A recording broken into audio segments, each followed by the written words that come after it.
വീട്ടുകാരുമായിട്ട് വലിയ അടുപ്പം വേണമെന്ന് എത്ര പ്രാവശ്യം ഞാൻ പറഞ്ഞിട്ടുണ്ട്. നിങ്ങളോട് കള്ളുകൂടി നിർത്താൻ ഞാൻ എത്ര തവണ പറഞ്ഞു, അതുപോലെ കരുതിയാ മതി. എന്റെ പറമ്പിൽ കൂടെ അവരിങ്ങനെ കേറി ഇറങ്ങുന്നത് എനിക്ക് ഇഷ്ടമല്ല. ഇതേ എന്റെയും കൂടെ പറമ്പാ, എനിക്ക് കുഴപ്പമില്ല. നിന്റെ മാറ്റം ഞാൻ കാണുന്നുണ്ടടി, ശരിയാക്കി തരാൻ ഞാൻ. നീ പോയിട്ട് വാ, നിനക്കുള്ള ഞാൻ വെച്ചിട്ടുണ്ട്. ചേച്ചി അതൊന്നും മൈൻഡ് ചെയ്യണ്ട, അവനങ്ങനെ പലതും പറയും. ബാ പോവാ.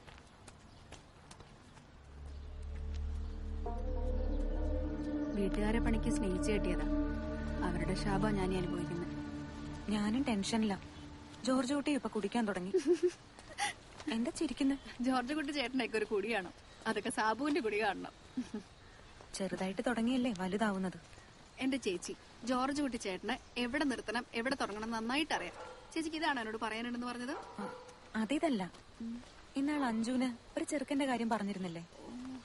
ഞാനതങ്ങ് മറന്നു. ഞാനത് ചോദിച്ചിട്ട് ഇന്ന് തന്നെ പറയാം. ജോർജ് കുട്ടി ചേട്ടന് എന്താ അഭിപ്രായം? ഇല്ല, ഞാൻ ജോർജ് കുട്ടിയോട് സംസാരിച്ചില്ല. പയ്യന്റെ ഡീറ്റെയിൽസ് കിട്ടിയിട്ട് പറയാമെന്ന് വിചാരിച്ചു. ഉള്ള കാശൊക്കെ എടുത്ത് സിനിമ പിടിക്കാൻ പോകുന്നതിന് മുമ്പ് അഞ്ജുവിനെ കെട്ടിച്ചു വിടണം.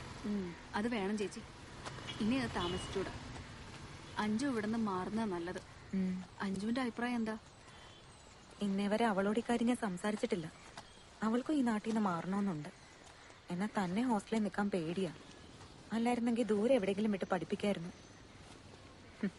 എങ്ങനെ കളിച്ചു ചിരിച്ചു നടന്ന പെങ്കൊച്ച. ചേച്ചി വിഷമിക്കാതെ, എല്ലാം ശരിയാവും.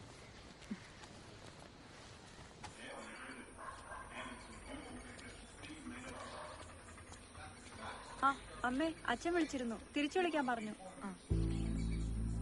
അതെ, എന്റെ വരവൊന്നും നടക്കുമെന്ന് തോന്നുന്നില്ല. രാവിലത്തേക്ക് എത്തിക്കോളാം. എന്താ ജോർജ് കുട്ടി, ഞാനും പിള്ളേരും തന്നെ ഇവിടെ? അന്ന് ഞാൻ സരിതയെ വിളിച്ചു കിടന്നു. ജോർജ് കുട്ടി അവിടെ കള്ളുകൂടിയാ അല്ലേ? വിനയേന്ദ്ര സാർ നാളെ തിരികെ പോവും. അപ്പം ഞങ്ങളൊന്ന് ഇരിക്കാൻ പോവാ. അപ്പോ എവിടെ താമസിക്കും?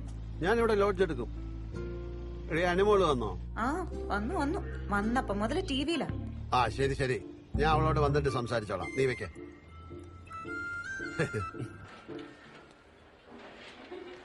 അനു, കുറെ നേരം ആയല്ലോ, ഇത് നിർത്തിയിട്ട് പോയി കുളിക്കാൻ നോക്ക്.